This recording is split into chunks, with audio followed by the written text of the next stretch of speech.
Imaginez, vous avez 65 ans. Vous dînez léger. Une salade, quelques légumes vapeur, un repas sain, comme vous l'avez toujours fait. Vous vous couchez l'esprit tranquille, fier de prendre soin de votre santé. Mais, le lendemain matin, quelque chose ne va pas.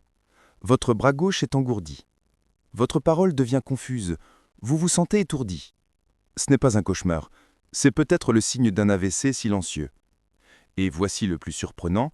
Parfois, ce n'est pas le sucre, ni les graisses qui sont responsables, mais un légume que vous pensiez être votre meilleur allié.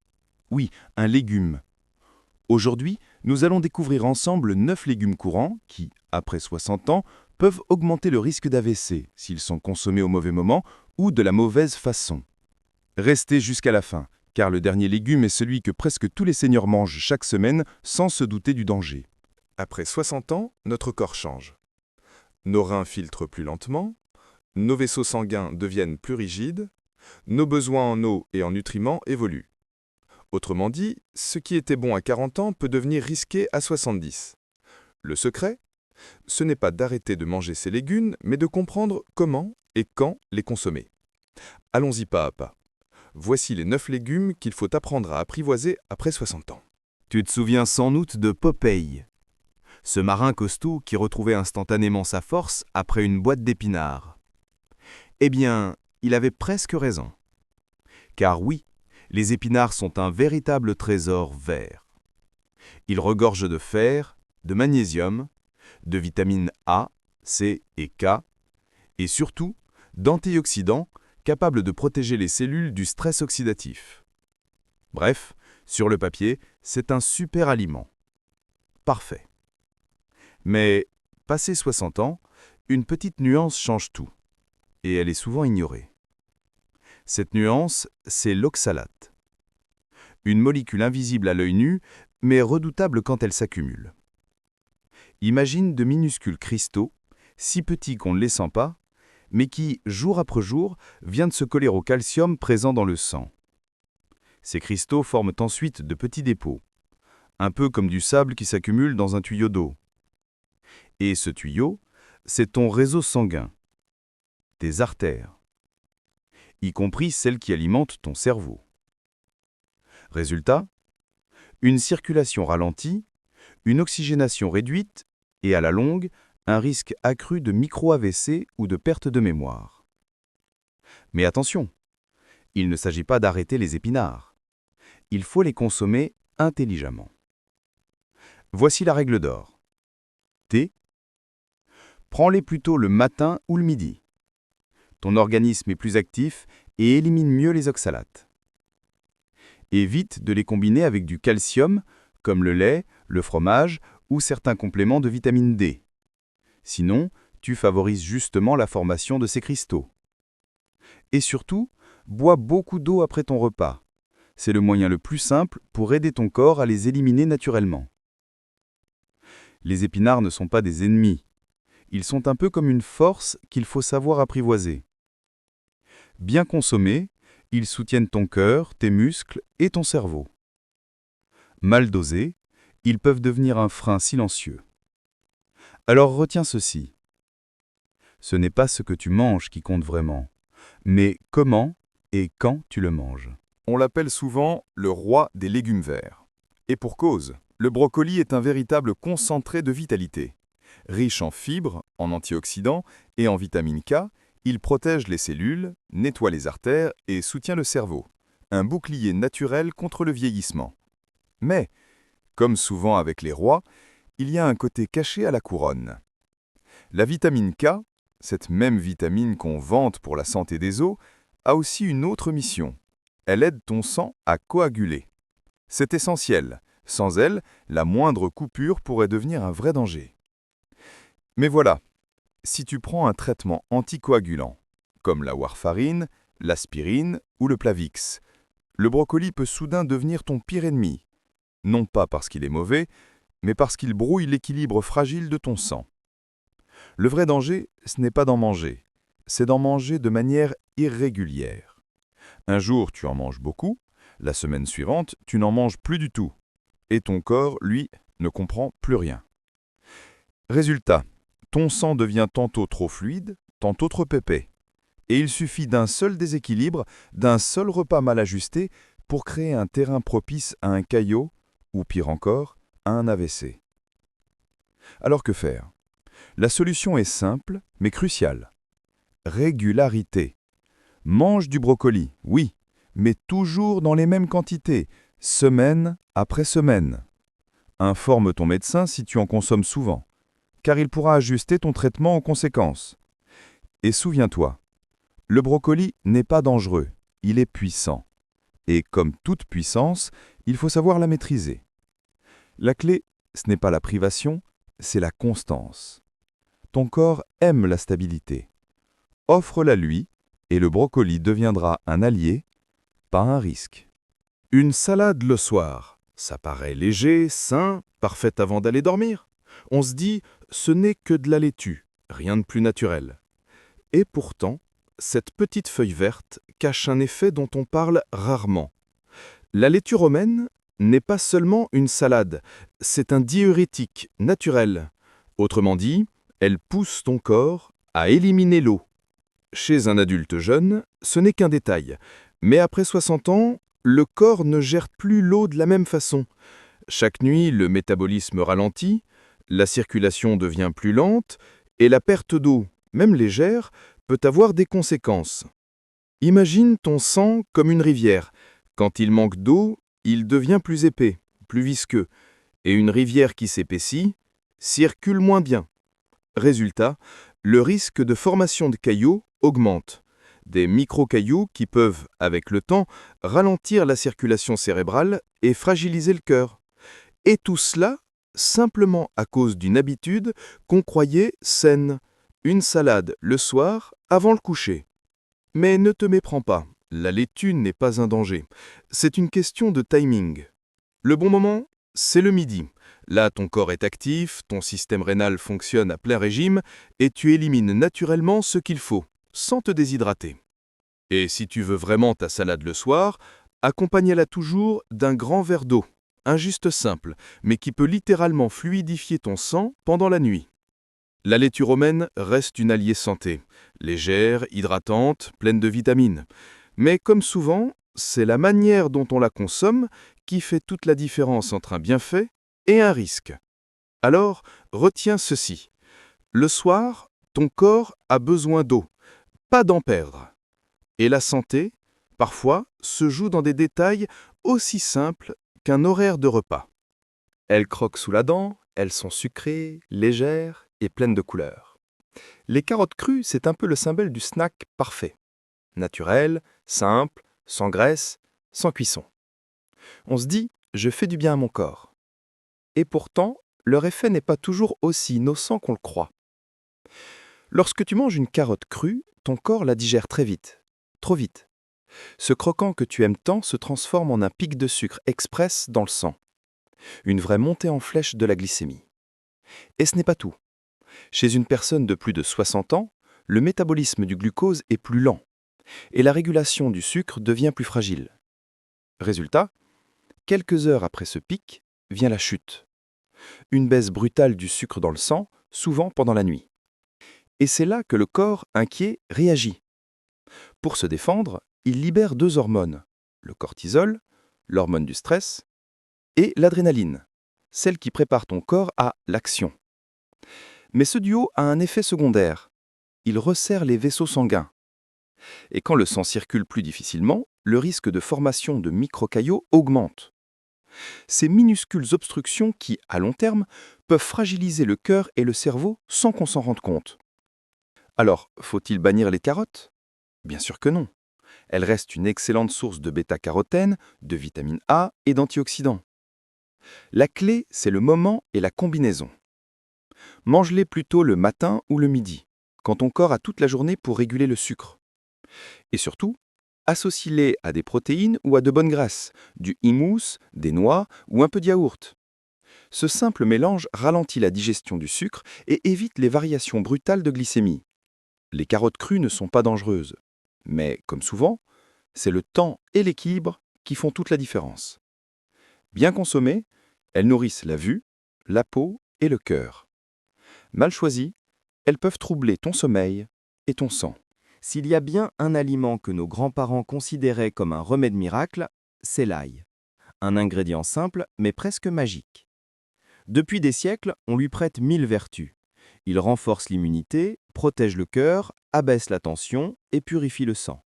Un vrai bouclier naturel contre les maladies du temps. Mais ce que peu de gens savent, c'est que cette force peut, avec l'âge, se retourner contre nous. L'ail a une propriété particulière. Il fluidifie le sang. C'est ce qui le rend si bénéfique pour la circulation et le cœur. Mais si tu prends déjà un traitement anticoagulant, comme la warfarine, le Plavix ou même de l'aspirine, le mélange peut devenir dangereux. Imagine ton sang comme une rivière. L'ail, c'est comme si tu augmentais le débit. Mais si la rivière coule déjà trop vite à cause du médicament, elle finit par déborder. Résultat, des saignements de nez, des bleus inexpliqués, ou pire, un AVC hémorragique, où le sang s'échappe d'un vaisseau fragilisé. Alors, faut-il bannir l'ail? Absolument pas, mais il faut le respecter. D'abord, évite les compléments d'ail concentrés sans avis médical. Une seule capsule peut contenir l'équivalent de plusieurs gousses crues. Un dosage trop fort, sans surveillance, peut déséquilibrer ton sang. Ensuite, privilégie l'ail cuit.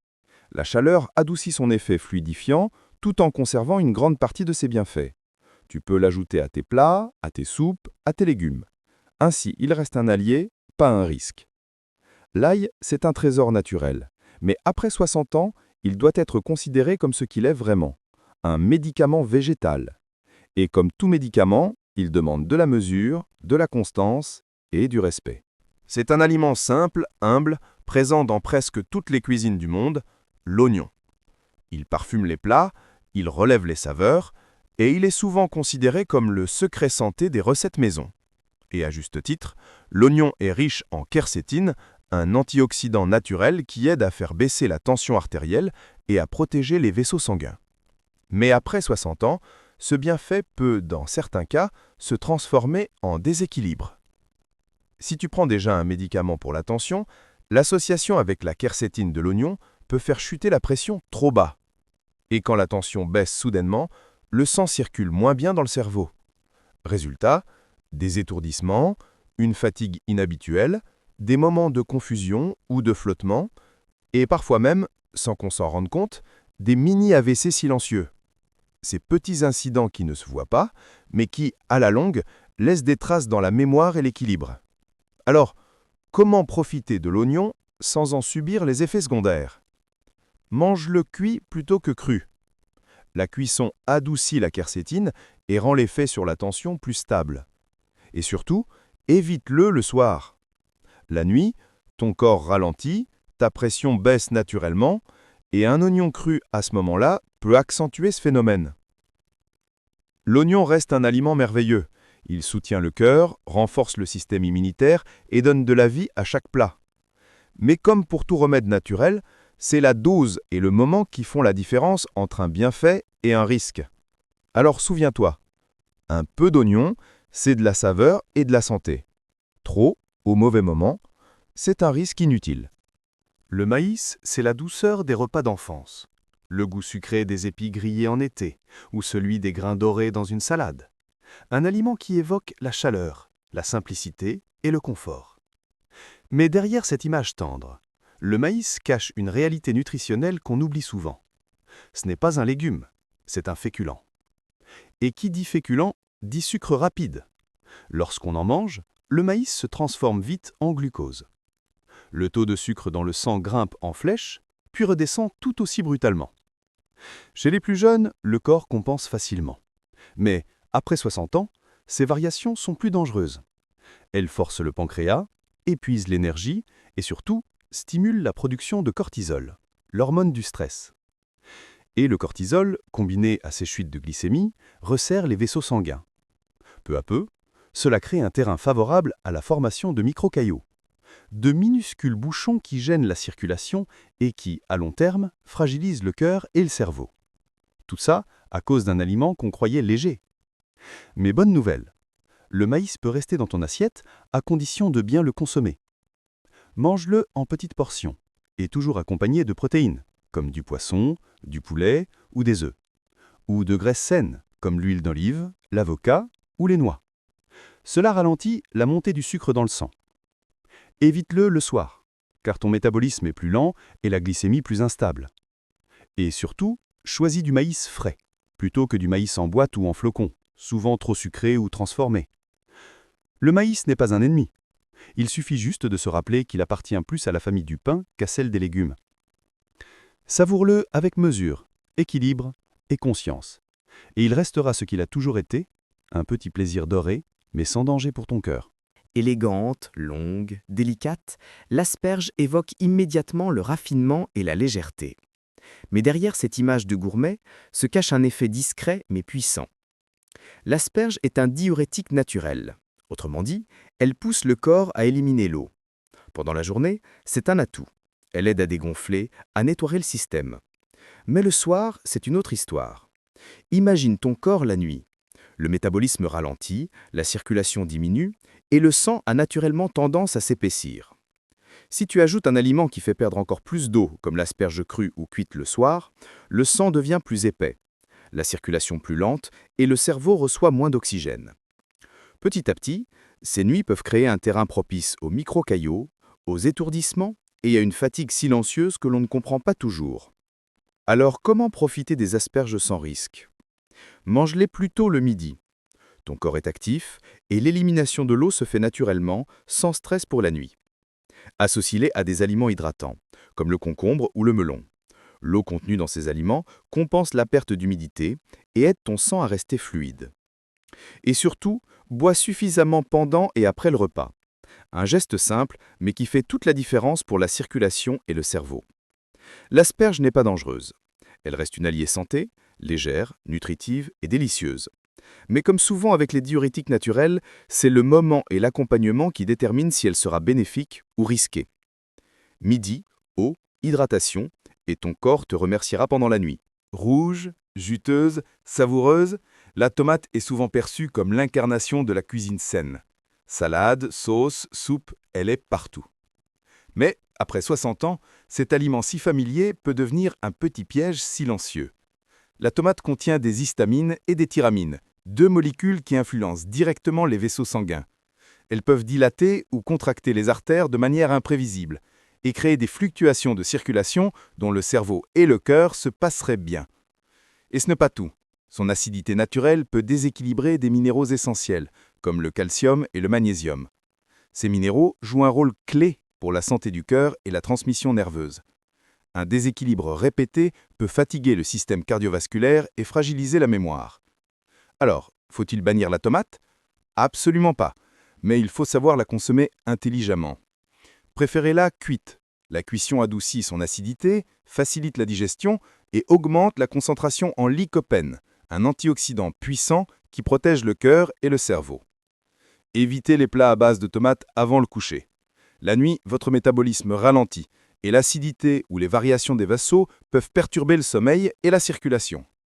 Avec équilibre et bon timing, la tomate reste une alliée précieuse. Elle apporte couleur, saveur et nutriments sans mettre votre santé en danger. Rouge, savoureuse, bénéfique, mais respectez le timing et la cuisson et elle continuera de vous régaler tout en protégeant votre cœur et votre cerveau. Après 60 ans, la santé ne se résume plus à ce que vous mangez. Elle dépend surtout de quand et comment vous le mangez. Les légumes, les fruits, les aliments sains restent vos alliés. Mais votre corps n'est plus celui de vos 30 ans. Il demande écoute, précision et respect. Le secret ? Un trio simple mais puissant. 1. Le bon timing. Certains aliments consommés au mauvais moment deviennent un risque. Une hydratation constante. L'eau reste votre meilleur allié pour un sang fluide et un cerveau oxygéné. La vigilance avec les médicaments. Certains aliments interagissent avec vos traitements et ces interactions peuvent avoir des conséquences sérieuses. Prenez le contrôle de votre santé, non pas avec peur, mais avec conscience et maîtrise. Comme le rappelle le docteur Martin dans ses conférences sur le vieillissement, à 70 ans, la connaissance de soi est le meilleur des médicaments. Écoutez votre corps, ajustez vos repas, hydratez-vous, choisissez vos aliments avec intelligence. Et surtout, restez fort, lucide et indépendant. La longévité, ce n'est pas seulement vivre plus longtemps, c'est vivre mieux, en pleine conscience de chaque choix que vous faites pour votre corps. Si cette vidéo vous a aidé, cliquez sur j'aime, abonnez-vous à Santé et Sérénité et dites-moi dans les commentaires quel légume vous a le plus surpris. Allez-vous changer vos habitudes alimentaires?